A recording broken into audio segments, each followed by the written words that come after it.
Olá, pessoas da Idade Média.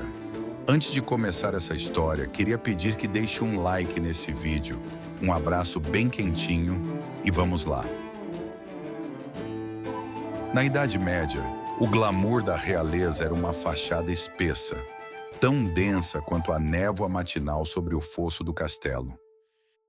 Vistas de longe, coroas cintilavam e sedas esvoaçavam, mas quem ousasse espiar o bastidor da vida real descobriria que o cheiro de incenso era, na verdade, um desesperado disfarce para algo bem menos perfumado. Pois é, a vida de um rei ou rainha medieval era, ironicamente, uma ode à sujeira. Não por falta de vontade, talvez, mas por uma crença tão sólida quanto as muralhas do castelo. A água quente, meus caros, era vista como uma vilã.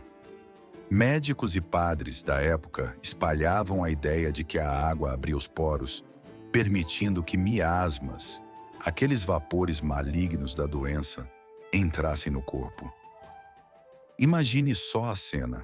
Você, um monarca poderoso, com um reino inteiro sob seu domínio, mas morrendo de medo de um bom banho de banheira. Então, os banhos eram raros, uma verdadeira celebração anual, talvez. A rainha Isabel de Castela teria se gabado de ter tomado apenas 2 banhos em toda a vida, um no dia do seu nascimento e outro antes de casar. Se isso é verdade, é uma imagem que faria qualquer perfumista moderno desmaiar. A alternativa? Panos úmidos e muita roupa de baixo de linho, que era trocada com mais frequência do que a vestimenta externa, servindo como uma esponja de sujeira e suor. O linho levava a pior, absorvendo o que o corpo liberava, e a roupa de cima, bem, ela só era arejada de vez em quando. Um verdadeiro sacrifício da moda em nome da suposta saúde. E os odores? Ah, os odores! Eles eram os convidados de honra em qualquer salão real. Para combater a inevitável atmosfera fétida, a realeza lançava a mão de um arsenal aromático que faria inveja a uma herborista. Ervas perfumadas espalhadas pelo chão do castelo, pomanders, aquelas bolinhas de metal recheadas de especiarias e, claro, perfumes à base de óleos fortes. O resultado era uma fragrância complexa, uma mistura estranha de lavanda, alecrim e... Bem, você já pode imaginar o quê? Era a nobreza jogando xadrez aromático com a peste negra, torcendo para que um pouco de canela e cravo fossem suficientes para enganar a morte. O Palácio de Versalhes, embora um pouco posterior, nos dá uma pista com a história da banheira do rei Luís IV. Dizem que ele mandou instalar uma banheira luxuosa, mas a usou tão pouco que ela acabou sendo convertida em fonte de jardim. Uma banheira que virou fonte. É o auge da ironia real. O luxo da água transformada em peça decorativa, porque o uso higiênico era visto com tamanha suspeita. E a higiene bucal? Prepare-se para um sorriso menos brilhante do que você imagina. Escovas de dentes, como conhecemos? Nem pensar. O máximo de frescura bucal era um paninho de linho esfregado nos dentes. Ou, para os mais sofisticados, alguns palitos de dente e de ouvido para limpar a cera, às vezes feitos de prata, carregados em kits de higiene pessoal. A boca da realeza era um mistério de especiarias, mastigadas para dar um hálito um pouco menos desafiador. O banheiro, ou a falta dele, é onde a história atinge o pico da comédia de costumes. Castelos enormes, salas de banquete opulentas, mas o saneamento era uma piada de mau gosto. No lugar de encanamento, tínhamos as latrinas, muitas vezes buracos que davam para o fosso ou para a parte externa da muralha.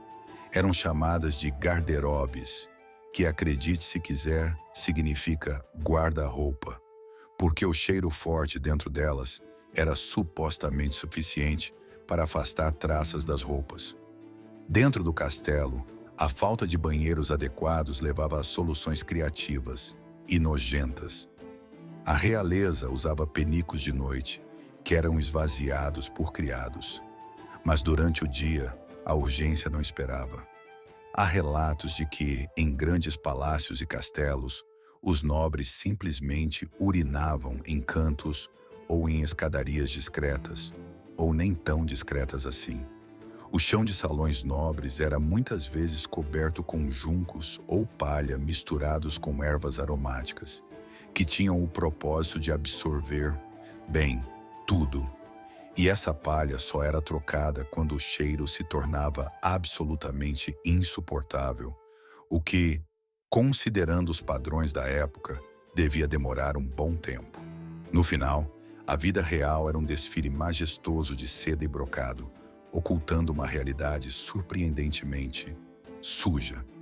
Os reis e rainhas, com seus mantos suntuosos e joias raras, eram, no fundo, como o resto da humanidade medieval, lutando contra o cheiro, os parasitas e o medo da água. Tudo isso enquanto tentavam governar um reino. Era um espetáculo de opulência e fedor, uma tragicomédia histórica onde a coroa brilhava. Mas o hálito era uma tragédia em si. O que ninguém via por trás das portas de carvalho e cortinas de veludo era que o maior desafio da vida medieval não era a guerra, mas sim a busca pela decência, uma batalha perdida para o sabão que ainda estava por vir. E eles viviam assim, elegantemente mal-cheirosos, em seus tronos perfumados. Mas espere, a sujeira real não parava na pele e no ambiente. Havia companhias constantes, pequenos súditos silenciosos que infestavam a realeza com a mesma diligência que serviam aos camponeses. Pulgas e piolhos.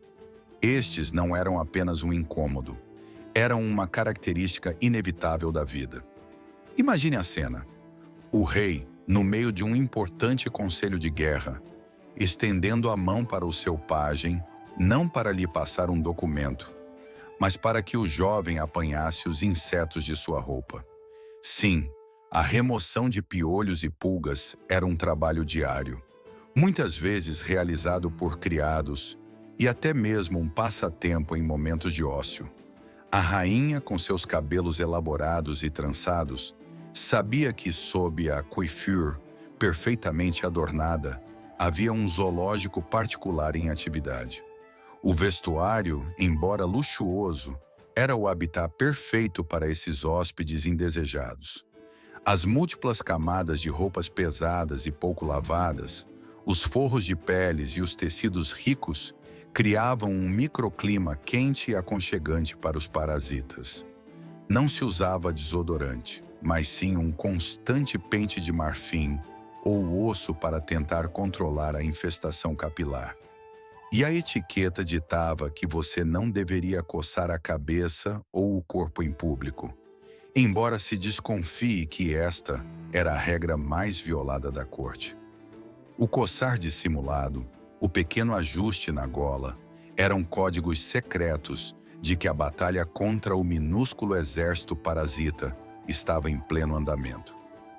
Agradeço imensamente por acompanhar esta viagem pelos bastidores menos higiênicos da realeza medieval. Esperamos que esta perspectiva leve, intrigante e um tanto cômica tenha transformado sua visão do esplendor real. Até a próxima história.